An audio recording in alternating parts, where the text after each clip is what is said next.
On Christmas Day, my daughter said, "Wait at the airport, Dad. I'll be there soon to pick you up." But I waited for over 12 hours, called her 35 times, and no one came. Instead of a warm embrace, I received cold betrayal from my own flesh and blood, who prefers inheritance to her father. When I finally got to their house by taxi, I was shocked by what I saw. Before we continue, please subscribe to the channel and let us know where you are listening in the comments. The gift bags cut into my fingers as I stepped off the plane at Denver International. December 25th, 2:47 p.m., Christmas Day. The terminal buzzed with families embracing, children squealing with delight, couples kissing under plastic mistletoe hanging from departure signs. I shifted the weight of my packages. 6 bags total, each one carefully selected over weeks of planning. The jewelry box for Victoria contained her grandmother's emerald necklace, Sarah's favorite piece that I'd saved specifically for this moment. For little Emma, the American Girl doll she'd mentioned during our last video call. The cashmere scarf for Martin came from that boutique Sarah used to love. A family beside me erupted in laughter as a toddler launched himself into his grandfather's arms. The old man spun him around while the parents snapped photos. My chest tightened with anticipation. Soon that would be me with Emma. I pulled out my phone and dialed Victoria's number. "Dad?" Her voice came through flat, distracted. "Victoria, I'm here, sweetheart. Just landed. The flight was smooth and... Oh, right. Dad, we're running a bit late. Wait for us at the exit. We'll be there soon." Something in her tone made me pause. No excitement, no warmth, just obligation. "Is everything all right? You sound... Everything's fine. We're just dealing with some last-minute Christmas chaos. You know how it is." I didn't know how it was. Sarah and I had always been ready early for family arrivals. We'd circle the airport pickup lane 3 times rather than make someone wait. "Should I grab the bags and head to baggage claim, or do you want me to..." "Dad, I really have to go. Just wait at the exit doors. We'll figure it out when we get there." The line went dead. I stared at my phone for a moment. Around me, families continued their joyful reunions. A woman my age hugged her son so tightly I thought she might crack his ribs. He didn't seem to mind. The baggage carousel clanked to life. I collected my suitcase and wheeled everything toward the exit doors. The gift bags swayed against my legs with each step. Outside, snow fell in gentle flakes, coating the pickup lanes in pristine white. I found a spot near the automatic doors where families typically gathered. Other travelers streamed past me toward waiting cars. Engines hummed, doors slammed, tires crunched through slush. I checked my watch. 3:05 p.m. A young father hurried past, carrying a car seat with one hand and pulling a suitcase with the other. His wife followed, chatting excitedly about Christmas dinner plans. Their voices faded as they disappeared into the parking structure. My phone buzzed. A text from Victoria. "Still running late. Be patient. Be patient. Not sorry or will hurry or can't wait to see you. Just be patient." I arranged my gift bags around my feet like colorful sentries. The jewelry box sat on top of Victoria's pile. Inside that small velvet container was 3 generations of Baker family history. Sarah's mother had worn those emeralds to her wedding. Sarah had worn them to ours. Now they would go to Victoria. Another family walked past. The teenage daughter rolled her eyes at something her mother said, but she was smiling, really smiling, the kind of smile that said she was exactly where she wanted to be. I pulled up Victoria's contact again. My thumb hovered over her name. Maybe I should call Martin instead. He always answered quickly. But something held me back. Victoria had said they were dealing with Christmas chaos. Maybe I was overthinking this. The automatic doors whooshed open and closed as travelers came and went. Each time I looked up, hopefully. Each time, strangers passed by without a glance. 3:15 p.m., I shifted my weight from one foot to the other. The excitement I'd felt stepping off the plane was transforming into something else. Something uncomfortable. Like wearing a sweater that had shrunk in the wash. It still fit, but nothing felt quite right. A security guard walked by, nodding politely. I nodded back and checked my phone again. No new messages, no missed calls. Just the lock screen photo I'd taken of Emma last Christmas. her gap-toothed grin bright under our old Christmas tree. This Christmas tree would be different.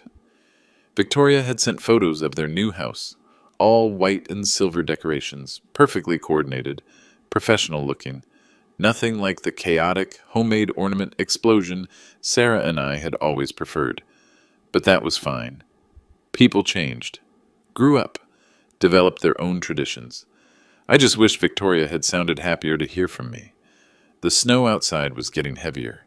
I could see it swirling under the streetlights that had automatically clicked on, despite the afternoon hour. December in Denver. I'd forgotten how dark it got, how quickly. My watch showed 3:20 p.m. now, still early. Traffic could be terrible on Christmas Day. I remembered that from when Victoria was little, and we'd driven to my mother's house. All those families on the road at once, everyone running a little behind schedule. I pulled my coat tighter and settled in to wait. Moving away from the main flow of travelers, I spotted a row of cushioned chairs near the large windows. Perfect. I wheeled my suitcase over and carefully arranged the gift bags around my feet like a colorful fortress. Each bag had been selected specifically, the deep burgundy one for Victoria, forest green for Martin, cheerful red and gold for little Emma. But the real surprises weren't in these bags. I reached into my inner coat pocket and felt the crisp edges of 3 envelopes. Bank of Colorado letterhead, each one sealed with the kind of weight that meant serious business. Inside Victoria's envelope, a certified check for $50,000. Martin's contained the same amount. The third envelope, marked Education Fund, held $75,000 designated for the grandchildren's futures, $175,000. Christmas morning generosity. After Margaret died, selling Baker's Auto Parts had been the hardest decision of my life. 30 years building that business from a single garage to 12 thriving locations across Colorado. But walking through those familiar aisles without her, laugh echoing from the office, watching employees who remembered when she brought homemade cookies every Friday, it became unbearable. The $2.8 million sale had given me options: conservative investments, financial security, most importantly, the ability to show my family exactly how much they meant to me.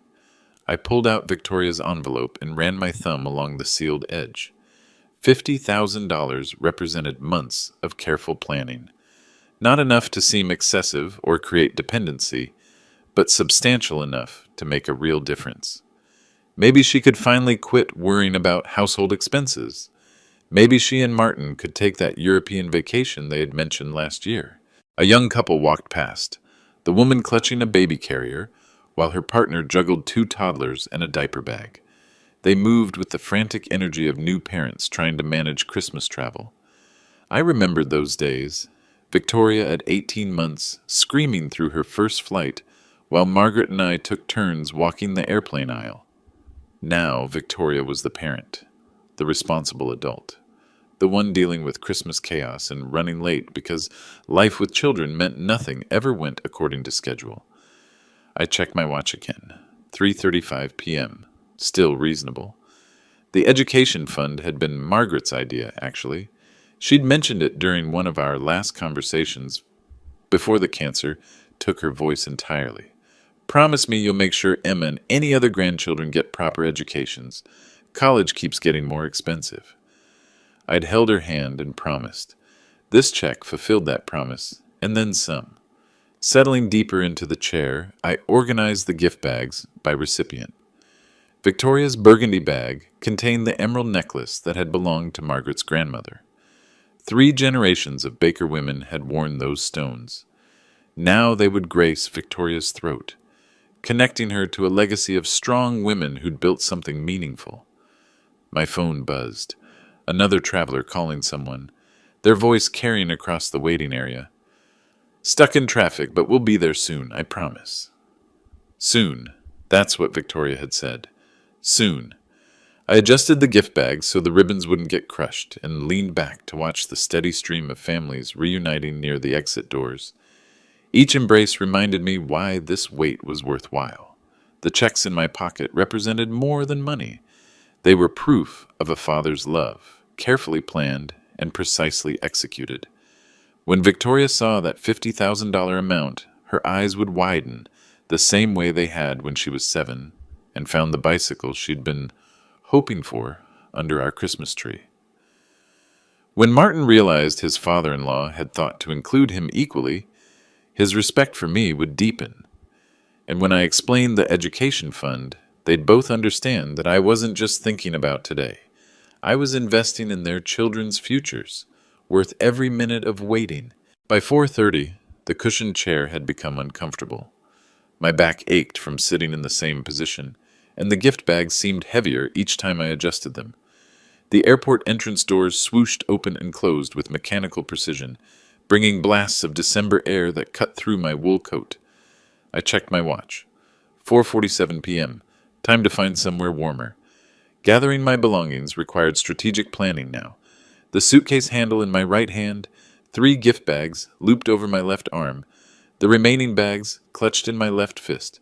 I shuffled toward the main terminal area, away from those treacherous entrance doors that leaked cold air with every opening. The coffee shop near Gate B15 offered a small table and chairs that looked marginally more comfortable.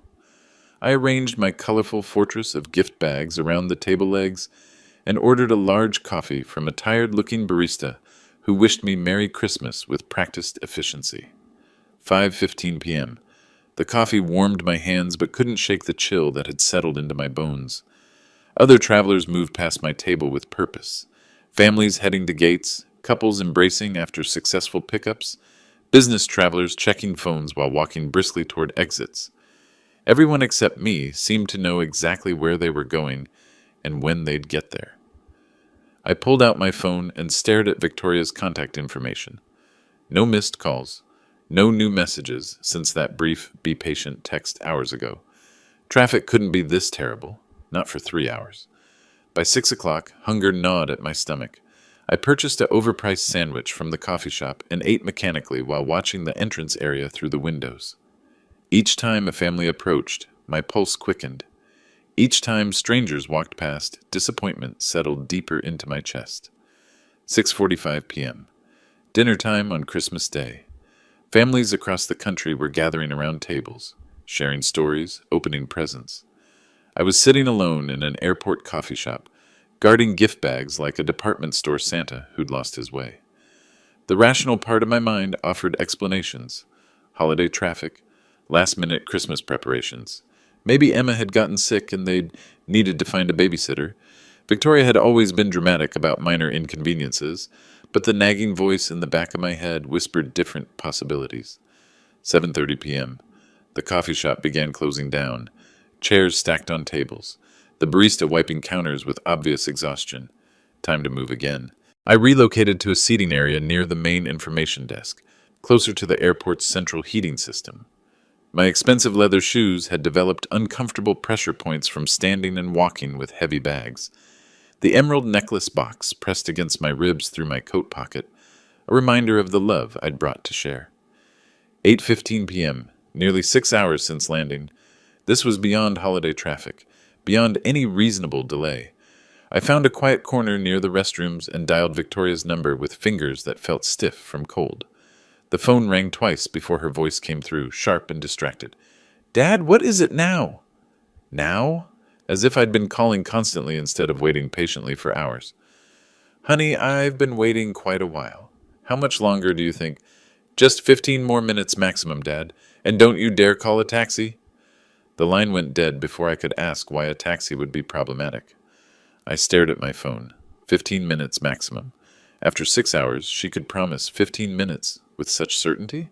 And why the emphatic prohibition against calling a taxi? If they were truly delayed by traffic or emergency, wouldn't a taxi be the logical solution? The questions multiplied in my mind like cracks in ice. Heat. That's what I needed.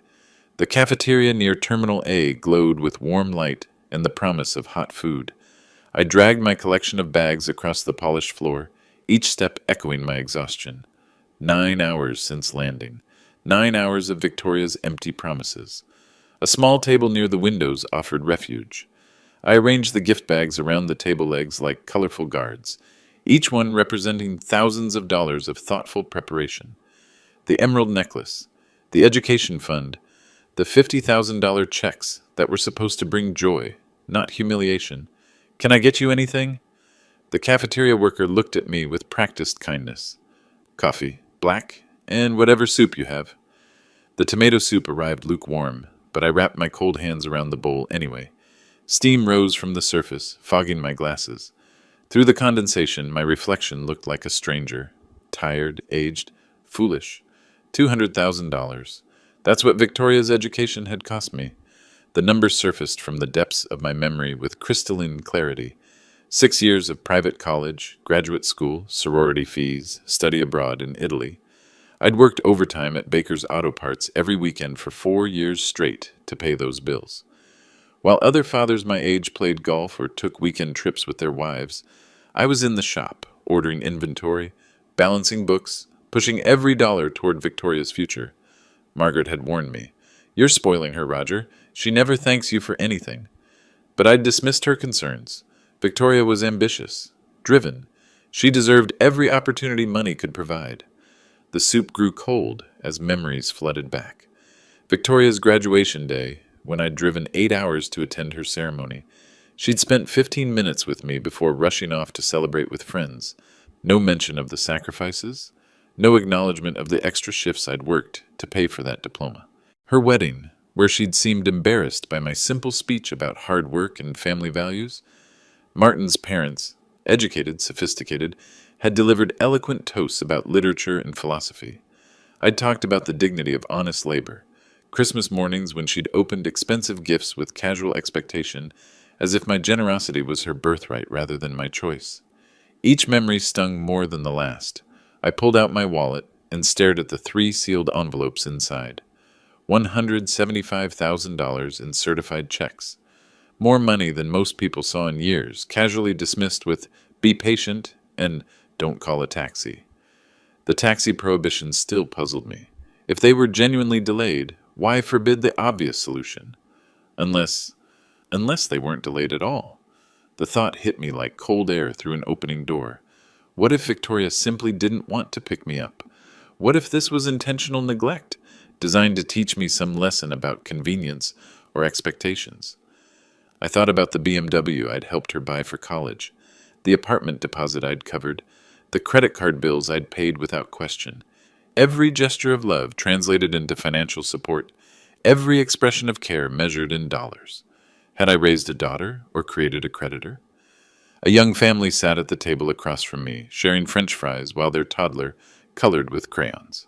The parents took turns wiping the child's fingers, laughing at his artistic efforts. Simple moments, free moments, the kind of Christmas memory that didn't require checkbooks or sacrifice.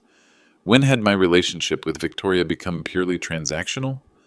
My phone sat silent on the table. No calls, no texts, no explanation for why her 15 minutes maximum had stretched past the 30-minute mark.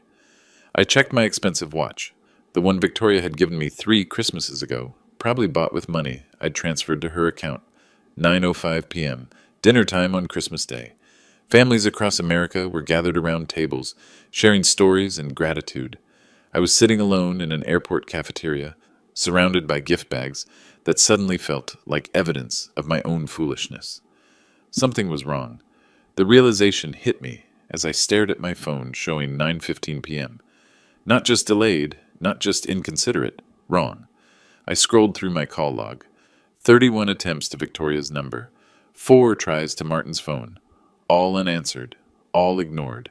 No returned calls, no explanatory texts, just silence stretching across 7 hours of Christmas Day. My hands shook as I dialed Victoria's number again, straight to voicemail. "Victoria, it's Dad. Call 32, please, honey. I'm really worried now. It's past 9 o'clock on Christmas night. Just let me know you're okay." Call 33 to Martin. Voicemail. "Martin, it's Roger. Where is everyone? I've been waiting at the airport for 7 hours. Please call me back." Call 34 to Victoria. Ring, ring, ring. Voicemail. Call 35. My fingers, stiff from cold and exhaustion, fumbled with the numbers. Voicemail again. 35 calls. No accidents made people ignore 35 calls. No traffic delayed families for 7 hours without communication. No reasonable explanation existed for this level of silence, unless they were deliberately avoiding me. The thought struck like ice water in my veins. I pushed it away immediately. No. Victoria might be selfish and ungrateful, but she wouldn't be cruel. Not this cruel. But what if something had happened? What if they were in a hospital, somewhere, injured, unable to call? What if Emma was sick and they were too focused on caring for her to answer phones? I gathered my gift bags with trembling hands. Time for action. Time to find out what was happening. The main exit area buzzed with late-night activity. Travelers arriving from delayed flights, families completing Christmas reunions, taxi drivers holding signs, waiting for their fares. I found the ride pickup zone and pulled out my phone again. Denver Cab Company, the dispatcher answered with practiced efficiency. I need a taxi to Cherry Hills Village from Denver International Airport. My voice sounded steadier than I felt. Which terminal? Main terminal. Door 507 East. Address in Cherry Hills? I recited Victoria's address. The house I'd helped with the down payment. Another $20,000 I'd provided without question or thanks. Fare will be about $65. Taxi should be there in 12 minutes. 12 minutes. After 7 hours, 12 more minutes felt like nothing. I positioned myself near the designated pickup spot and checked my phone one more time. No missed calls, no texts, no explanations. 9:25 p.m. Christmas dinner was long over. Families across America were settling into evening routines, watching movies, playing board games, children falling asleep surrounded by torn wrapping paper and new toys. I was standing outside an airport in December cold, carrying gift bags worth thousands of dollars, waiting for a taxi to take me to a house where my own family might be deliberately avoiding me. The yellow cab pulled up at 9:27 p.m. exactly. The driver, a middle-aged man with kind eyes, helped me load my bags into the trunk. "Christmas visit?" he asked as I settled into the back seat. "Something like that." The taxi pulled away from the airport pickup area, and I watched the terminal lights grow smaller in the rear window. 7 hours of waiting, 35 unanswered calls, and $175,000 in Christmas gifts. Either my family was in serious trouble, or I was about to discover just how little I meant to the people I'd sacrificed everything for. The taxi's heater warmed my face, but couldn't touch the cold that had settled in my chest. 12 hours, 7 hours of waiting, 35 unanswered calls. The numbers repeated in my mind like a broken record as James navigated through Denver's Christmas night traffic. "Long day at the airport?" he asked, glancing at me in the rearview mirror. 12 hours, waiting for family to pick me up." 12 hours? His eyebrows rose. "Christmas travel is rough. Family reunion?" "Something like that. My daughter and her husband." The words felt strange in my mouth. Family reunion implied joy, anticipation, warmth. What word described this? "They must be excited to see you," James said with genuine kindness. I stared out the window at houses decorated with Christmas lights. Behind those glowing windows, I imagined families gathered around trees, sharing stories, grandparents holding sleepy children. Normal families. "I hope so," I finally answered, though hope felt increasingly fragile. The gift bags slid slightly as James took a turn. I steadied them automatically, my hands brushing against the expensive wrapping paper.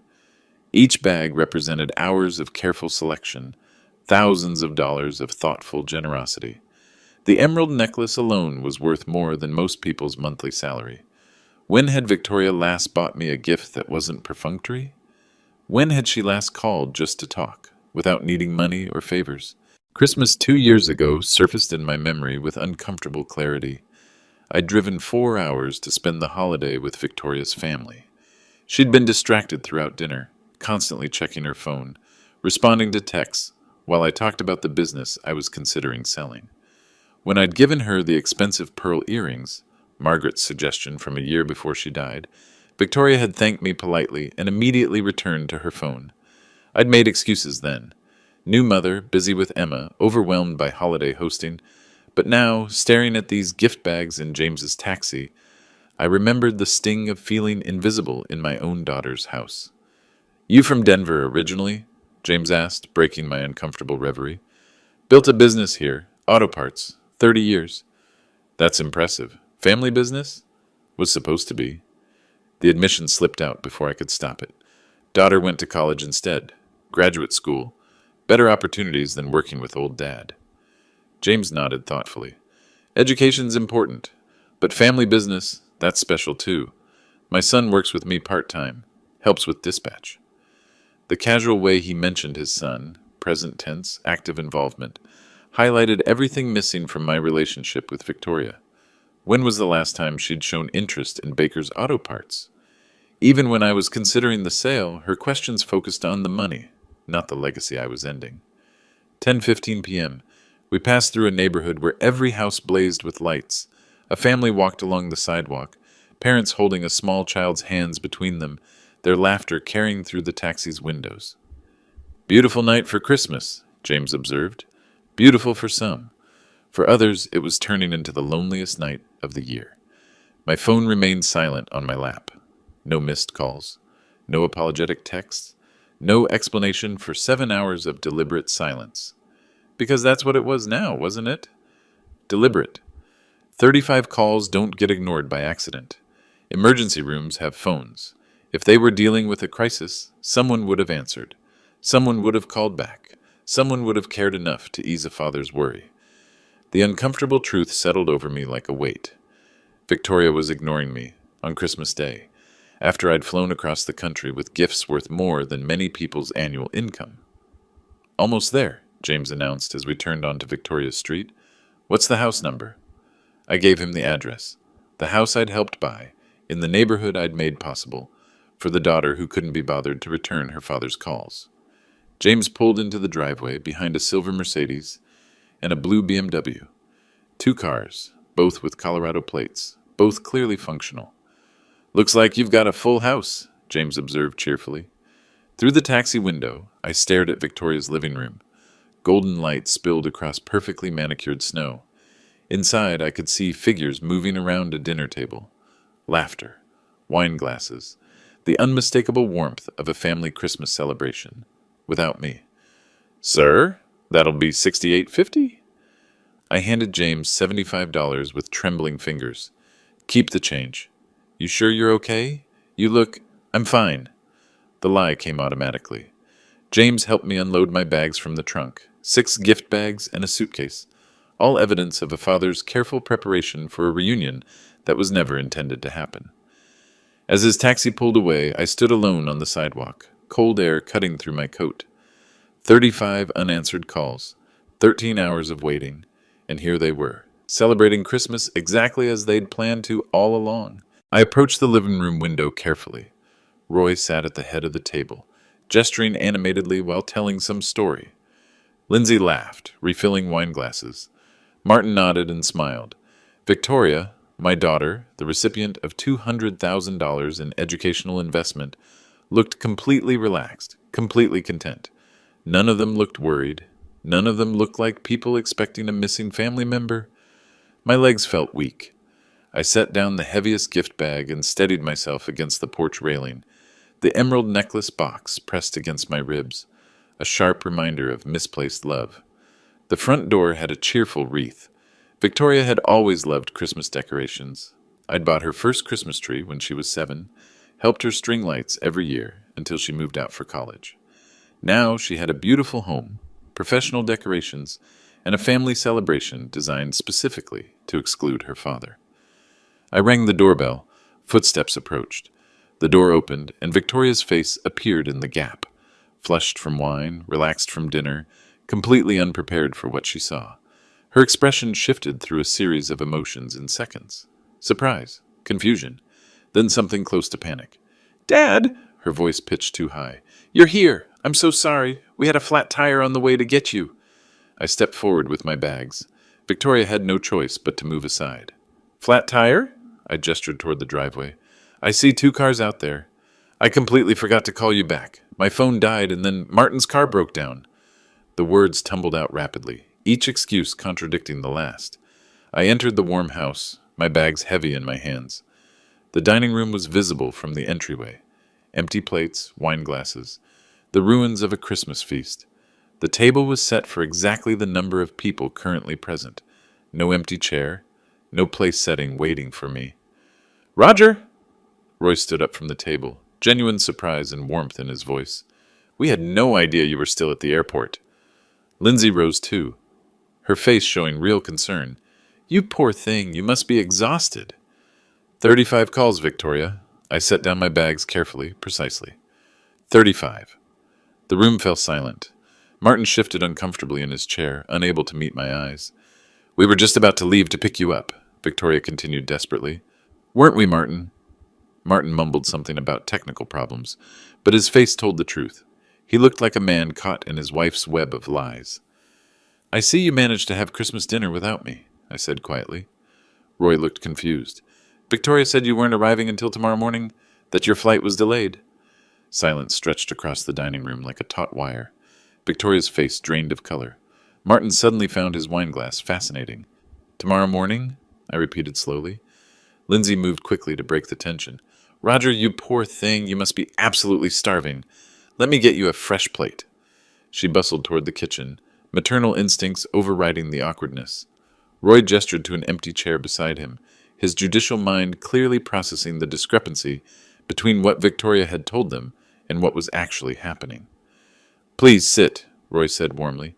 We'll sort this all out, but first you need food and rest. I settled into the chair, carefully placing my gift bags beside me. The expensive burgundy bag containing Victoria's emerald necklace leaned against my leg, a reminder of misplaced generosity. Victoria launched into nervous chatter. Dad's fine, aren't you, Dad? Just a little mix-up with the cars. You know how crazy Christmas travel can be. 35 phone calls, I said quietly, cutting through her babble. Martin's fork clattered against his plate. Lindsay returned with a warmed plate of turkey and fixings, setting it before me with gentle efficiency. You must tell us about your flight, Roger. Was there terrible weather? These holiday delays can be absolutely dreadful. No weather issues, I replied, accepting the coffee she poured. Clear skies all day? Roy leaned forward slightly. So your flight was on time? 2:47 this afternoon. I took a careful bite of turkey, though my appetite had vanished hours ago.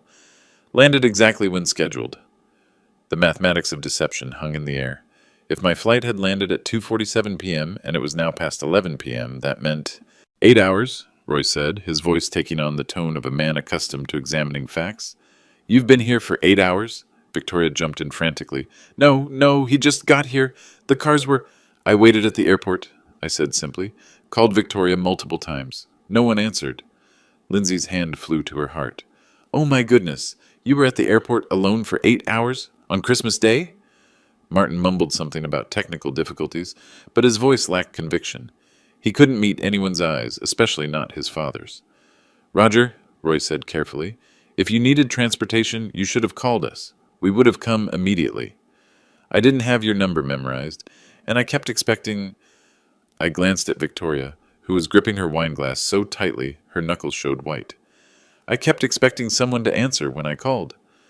Lindsay reached over and patted my hand. You poor dear. 8 hours, and we had no idea. We thought you weren't coming until tomorrow morning. That's what Victoria told you, I confirmed. The room fell silent again. Victoria's nervous laughter filled the void like fingernails on a chalkboard. Well, he's here now, she said brightly. That's what matters. Right, Martin? Martin nodded without enthusiasm, still avoiding eye contact with everyone at the table. Roy's expression had shifted. As a retired federal judge, he'd spent decades listening to testimony, weighing evidence, detecting inconsistencies. His daughter-in-law had told him Roger wasn't arriving until tomorrow. Yet here Roger was, having waited 8 hours for pickup that never came. Victoria, Roy said slowly, perhaps you could explain the confusion about Roger's arrival time. I must have misunderstood. Victoria's voice pitched higher. You know how it is with travel plans. Things change. But Roy wasn't a man easily satisfied by vague explanations. His eyes moved from Victoria to Martin to me, piecing together a picture that clearly disturbed him. I continued eating mechanically, each bite tasteless. The gift bags sat beside my chair like accusers, filled with expressions of love for people who had deliberately abandoned me. Excuse me, I said quietly, setting down my fork. I need to use the restroom. Lindsay immediately showed concern. Of course, dear. Down the hall. First door on the right. I walked slowly down the dimly lit corridor, my footsteps muffled by the thick carpet I'd helped Victoria afford. The bathroom door stood slightly ajar, but voices from the kitchen stopped me cold. Victoria and Martin, speaking in hushed tones, thinking they were alone. "I really wish he hadn't shown up tonight," Martin said, his voice carrying the exasperation he'd hidden all evening. My hand froze on the bathroom door handle. "He always embarrasses us in front of your parents," Victoria replied, her tone casual, dismissive. "Those silly stories about building his business from nothing, like he's some kind of mogul." The words hit like physical blows. Silly stories? I'd built Baker's Auto Parts from a $5,000 loan into a multi-million-dollar empire. "Your dad just doesn't understand how to behave around people like my parents," Martin continued. "The way he talks, his mannerisms, it's awkward. People like Roy and Lindsay, people who had always treated me with respect and warmth. I was hoping if we ignored him long enough today, he'd just go back home," Victoria said, and I heard the clink of dishes being loaded into a dishwasher. "Maybe get the hint that we don't really want him here." 13 hours. 13 hours of deliberate cruelty designed to make me leave. My legs felt weak. I gripped the door frame for support, forcing myself to keep listening. "The way he talks about his little auto parts stores like he built Microsoft or something," Victoria laughed softly. "It's just embarrassing. Little auto parts stores, 12 locations, 30 years of 16-hour days, missed vacations, sacrificed comfort, all so she could have every opportunity I'd never had. Maybe next Christmas we just don't invite him at all," Martin suggested. "Tell him we're going out of town or something." "Perfect," Victoria agreed readily. "Your parents are so sophisticated, so educated. Dad means well, but he's just not their type. All that working-class charm might have been fine when I was younger, but now, not their type." Roy, who'd spent 30 minutes at last year's Christmas asking thoughtful questions about auto parts distribution. Lindsay, who'd listened with genuine interest to my stories about customer service philosophy. My breathing became shallow, sharp. Each word carved deeper into what remained of my paternal pride. "At least the money situation will be settled soon," Victoria said, her voice taking on a more practical tone. "Once well, the inheritance. Then we won't have to pretend to care about these awkward family gatherings." The inheritance. They were waiting for me to die. I stood in that hallway, surrounded by the warmth of a house I'd helped purchase, listening to my daughter discuss my death like a business transaction. The emerald necklace in my coat pocket, 3 generations of family history, suddenly felt like a joke. An expensive joke on a foolish old man. Something inside me crystallized, hardened. The hurt father began transforming into something else entirely. I reached into my coat and felt the sealed envelopes containing $175,000. Money I'd planned to give freely, joyfully, out of love. Now it would serve a different purpose. I straightened my shoulders and touched my wallet, feeling the outline of the checks inside. Victoria wanted my money. She could have it, but she was going to earn every devastating penny. My footsteps echoed deliberately as I walked back toward the kitchen. Victoria and Martin were still there, loading the dishwasher, their voices now lowered to normal conversation. They looked up when I entered.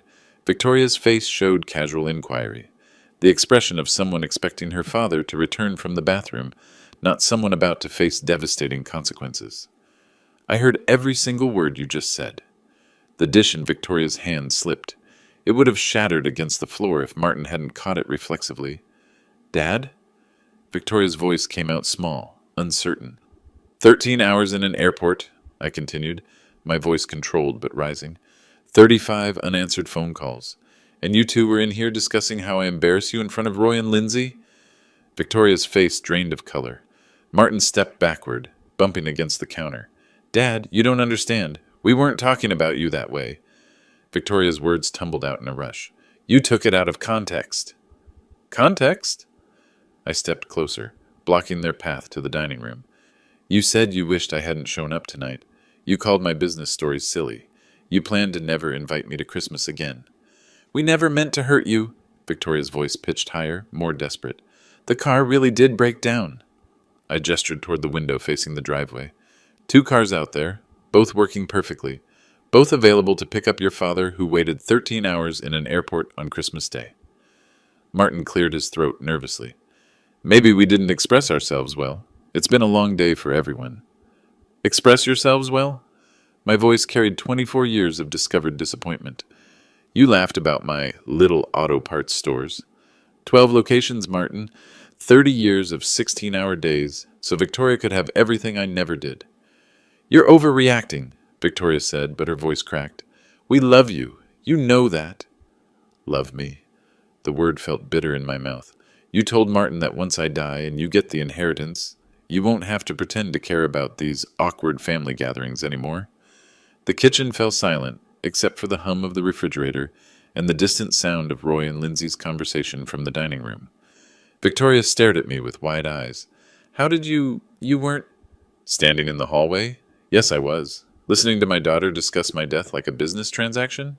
Absolutely. Martin shuffled uncomfortably, looking everywhere except at my face. Your dad misunderstood what we meant, Victoria. We should all calm down and talk rationally. Misunderstood? I pulled out my phone and showed them the call log. 35 attempts. Would you like me to explain how I misunderstood those too? Victoria tried a different approach, her voice taking on a pleading tone. Dad, we were just stressed. It's been such a crazy day, and we said things we didn't mean. Stressed? I cut her off. You were relaxed, comfortable, planning my exclusion from future holidays while I sat 12 miles away, wondering if you were dead in a car accident. The voices from the dining room grew quieter. Roy and Lindsay were probably wondering what was taking so long. People like Roy and Lindsay, I continued, repeating Victoria's exact phrase, too sophisticated for someone with working-class mannerisms. Is that what you told them about why I wasn't coming until tomorrow? Victoria's mouth opened and closed without sound. 24 years, I said quietly. 24 years of believing I raised a daughter who loved her father. Tonight, I discovered I raised someone who's ashamed of me. Footsteps approached from the dining room. Roy appeared in the doorway, followed closely by Lindsay, both wearing expressions of concern. Is everything all right? Roy asked, his judicial instincts clearly picking up on the tension. We heard voices. Roy, Lindsay, I said, my voice steady. Please, come in. There are some things you need to know. Victoria shot me a panicked look. Dad, please don't. Don't what? I cut her off. Don't tell them the truth? We moved into the living room. Roy and Lindsay settled onto the couch while Victoria and Martin remained standing, their discomfort obvious. I positioned myself near my gift bags, the colorful packages, now serving a very different purpose. Roy, you asked earlier about my flight being delayed, I began. Let me tell you what really happened. Victoria tried to interrupt. Dad, maybe we should discuss this privately. 13 hours, I continued, speaking directly to Roy and Lindsay. I spent 13 hours at Denver International Airport today. I called Victoria 35 times. No one answered. Lindsay's hand flew to her heart. 13 hours? On Christmas Day? But the car trouble, Roy began, then stopped as he processed the timeline. His legal mind was clearly working through the discrepancies. There was no car trouble, I said simply. 2 working vehicles were in the driveway all day. They deliberately ignored my calls because they hoped I would give up and go home. Roy's face darkened. This is completely unacceptable. How could you treat Roger this way? We made a mistake, Victoria said desperately. But we can explain. You made a mistake? Lindsay's voice carried the moral outrage of someone who'd spent decades teaching young people about ethics. You deliberately abandoned him at an airport on Christmas? I reached for the burgundy gift bag and pulled out the first envelope. I came here tonight with Christmas presents. Generous ones. The envelope felt substantial in my hands. Official bank letterhead, certified funds, careful planning. This check, I held up Victoria's envelope, is for $50,000. Martin's contains the same amount. The education fund for Emma totals $75,000. Victoria's face went pale. Dad, $175,000, I continued. Money I'd planned to give freely, out of love. Martin found his voice. We can fix this. Please don't make permanent decisions based on one bad night. I looked at Roy and Lindsay. While I waited at the airport, wondering if they were dead in an accident, they were here having Christmas dinner, and afterward I overheard them discussing how I embarrass them in front of you, how my business stories are silly, how I don't know how to behave around people like you. Roy stood up, his face flushed with anger. Roger, I am deeply ashamed of my son's behavior. This is unconscionable. The money will fund my European travels instead. I announced, placing the checks back in my coat. As for my will, which currently leaves my entire estate to Victoria, that's changing immediately. Victoria's composure finally cracked. You don't mean that. We're family. Family? I looked at her with cold eyes. Family doesn't abandon each other on Christmas. Family doesn't mock each other's life work. Family doesn't plan to exclude each other from future holidays. Lindsay reached over and touched my arm gently. Roger, we had no idea what you'd endured. This is heartbreaking. Nearly $3 million, I said, watching Victoria's face. That's what this night cost you. The immediate gifts, plus your inheritance, gone. The room fell silent, except for the ticking of Victoria's expensive clock. Purchased, no doubt, with money I'd provided over the years. The Ritz-Carlton. Denver gleamed under downtown streetlights as my taxi pulled up to the entrance. 1:30 in the morning, but I felt more awake than I had in years. The doorman helped me with my luggage. A single suitcase now, no gift bags weighing down my arms or my conscience. Crystal chandeliers cast warm light across marble floors as I approached the reception desk. Behind the polished counter, a young woman with kind eyes looked up from her computer. Welcome to the Ritz-Carlton, Denver. How may I assist you tonight? I need accommodations for an extended stay, I said, my voice carrying new confidence. At least a month, possibly longer. Certainly, sir, we have excellent long-term rates available. Her fingers moved efficiently across the keyboard. Business or leisure? Pure leisure. The words felt foreign, but wonderful. I'm starting an entirely new chapter in my life. She smiled genuinely. How exciting. Any specific amenities you'd like to ensure are included? I thought about Victoria's house, the house I'd helped buy, where I'd been treated like an inconvenience. The finest accommodations you have. Money is no object. 20 minutes later, I stood in a corner suite overlooking the city. Floor-to-ceiling windows revealed Denver's lights stretching toward the mountains. I set my suitcase on the king-size bed and walked to the window, pressing my palm against the cool glass. For the first time in years, I was spending money on myself. The leather chair at the mahogany desk felt luxurious as I settled in with the hotel's complimentary laptop. European travel websites filled the screen. Italy's Tuscany region, France's Loire Valley, Spain's coastal cities. $125,000 would fund months of first-class accommodations, Michelin-starred restaurants, private tours of art galleries I dreamed of visiting. I pulled out my wallet and looked at the space where Victoria's and Martin's checks had been. Empty now, but not with loss, with possibility. Those envelopes were safely in my coat pocket, along with Emma's education fund. Money that would create memories for me instead of financing ingratitude. My phone buzzed with a text message. Victoria, Dad, please call. We can work this out. I deleted it without responding. The hotel telephone sat beside a leather portfolio. I lifted the receiver and dialed the concierge.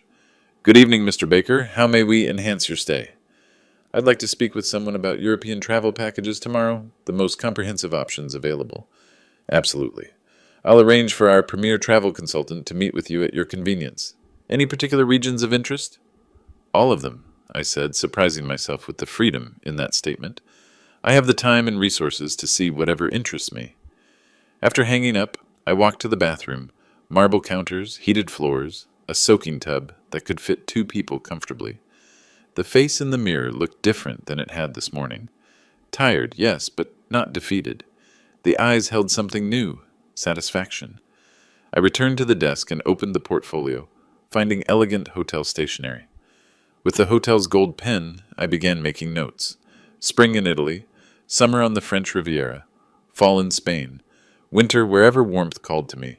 No schedules dictated by ungrateful children. No Christmas visits to people who mocked my life's work. No more sacrificing my happiness for those who saw my generosity as weakness. The clock on the bedside table showed 1:55 a.m. In 6 hours, the travel consultant would help me plan adventures I'd postponed for decades. In a week, I could be boarding a flight to Rome. In a month, I could be sipping wine in a Tuscan vineyard, telling stories to people who might actually appreciate them. I leaned back in the chair and looked out at the city lights, feeling truly free for the first time in years. If you liked this story, please like this video, subscribe to the channel, and share your impressions of this story in the comments. To listen to the next story, click on the box on the left. Thank you for watching.